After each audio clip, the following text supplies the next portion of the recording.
Hello friends, मैं doctor Sandeep बसेन खेरवेल medical centre से। आज हम बात करने जा रहे हैं क्रायोलाइपोलिसिस ट्रीटमेंट के लिए।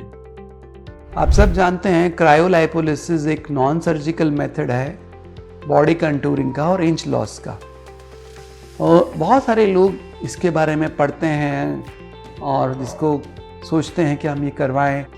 उससे पहले करवाने से पहले कुछ बातें जान लेना बहुत ज़रूरी है। क्रायोलाइपोलिसिस क्या है?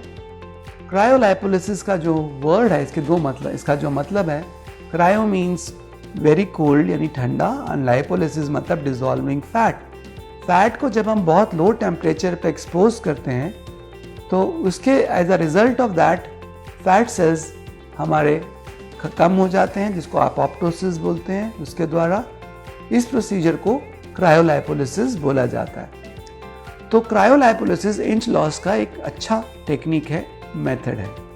इसमें बेसिकली हम एक मशीन से एक टारगेटेड एरिया जैसे फ्लैंक्स हैं, लोअर एब्डोमेन है या अपर एब्डोमेन है, वहाँ से हम उस एरिया को -8 या -9 डिग्री पर रखते हैं फॉर अबाउट 30 to 40 मिनट्स। उसकी वजह से जो अंदर के फैट सेल्स हैं they die and they are absorbed in the lymphatic system, और इसलिए हमको वहाँ पर एक इंच लॉस मिलता है। सो कुछ क्वेश्चंस हैं, कुछ चीज़ें हैं जो समझना ज़रूरी है, ख़ास करके जो लोग क्रायोलाइपोलिसिस लेना चाहते हैं। तो पहली बात तो जो हम कि क्रायोलाइपोलिसिस के क्या रिजल्ट्स हैं, तो पहली बात समझ लें, क्रायोलाइपोलिसिस अपने आप में कोई वेट लॉस नहीं करता है।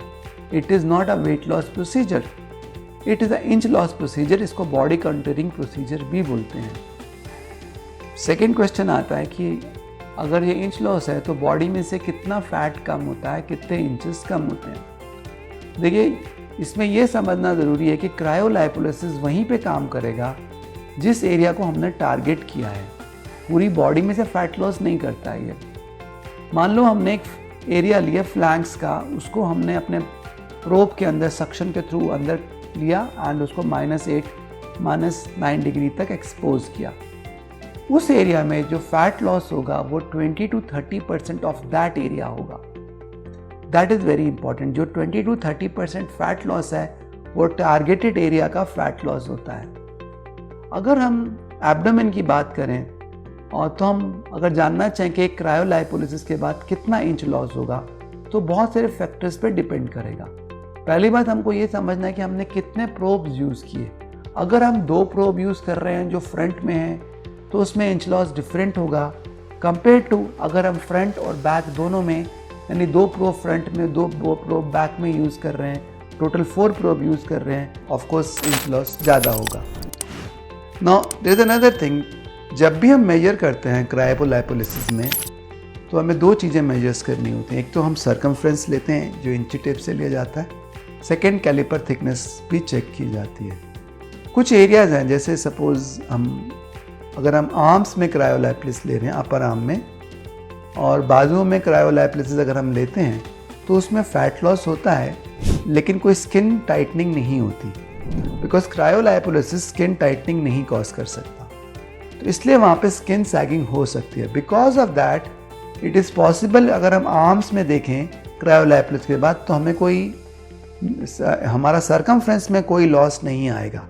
लेकिन अगर हमने वहाँ पे कैलिपर से हमने मेजर किया है तो कैलिपर से हमको डेफिनेटली वहाँ पे लगेगा कि वहाँ पे कुछ थिकनेस कम हो गई है, स्किन थिकनेस और फैट थिकनेस कम हो गई है, and the area has lost fat. So या तो आपको इंच लॉस सर्कमफ्रेंस वेट में दिख सकता है या आपको कैलिपर थिकनेस के अंदर डिफरेंस आ सकता है, depending on the area which you are treating for cryolipolysis. So this is something that's important to keep in mind. Another question जो हमारे पास आता है कि हमने क्रायोलाइपोलिसिस कराया तो किन बातों का ध्यान रखें कि हमको ज़्यादा अच्छे रिजल्ट्स मिल सकें क्रायोलाइपोलिसिस में। तो क्रायोलाइपोलिसिस में सबसे बड़ी बात जब हम करते हैं, एक तो हमें राइट कैंडिडेट ढूंढना चाहिए। somebody who is very obese like 120 kg 130 kg, उनमें रिजल्ट्स बड़े मिनिमल ही आएंगे क्रायोलाइपोलिसिस में। somebody who is in the weight like 60s 70s, इसमें हमको बहुत अच्छे रिजल्ट मिल सकते हैं। जो ऑलरेडी फिट हैं, हेल्दी हैं, मोटिवेटेड हैं, एक्सरसाइज कर रहे हैं, डाइट फॉलो कर रहे हैं, ऐसे लोगों में क्रायोलाइपोलिसिस हमें बहुत अच्छे रिजल्ट्स देता है। तो आप कितने मोटिवेटेड हैं अपनी बॉडी का फैट लूज करने के लिए, एक हेल्दी लाइफ लीड करने के लिए, अगर वो है तो cryolipolysis is a very good solution. Otherwise if used alone, अगर हम लाइफस्टाइल को नहीं कंबाइन कर रहे हैं, बाकी मोडालिटीज को कंबाइन नहीं कर रहे हैं, तो cryolipolysis may not give you good results. So this is something you must understand very clearly. So thank you friends, Dr. Sandeep Bhasin from Carewell Medical Center. Thank you.